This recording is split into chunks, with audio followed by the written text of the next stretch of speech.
আমরা আমাদের DIY honeycomb প্রজেক্টের জন্য মিনি হানিকম প্রজেক্টের জন্য দারাজ থেকে স্ট্রেপ লাইট আনেছিলাম 350 টাকায় ডিসকাউন্টে 350 টাকা আনেছিলাম ডেলিভারি চার্জ সহ 360 টাকা প্লাস ওই 70 টাকা 370 টাকা ধরা যায় আর কি 367 টাকা তো 370 টাকা ধরা যায় আর কি।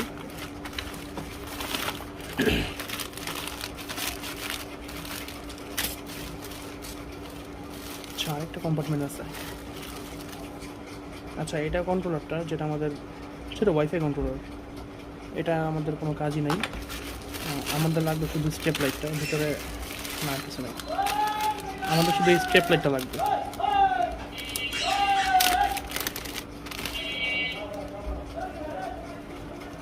লাইটের ডিস্টেন্স অনেক বেশি, তবে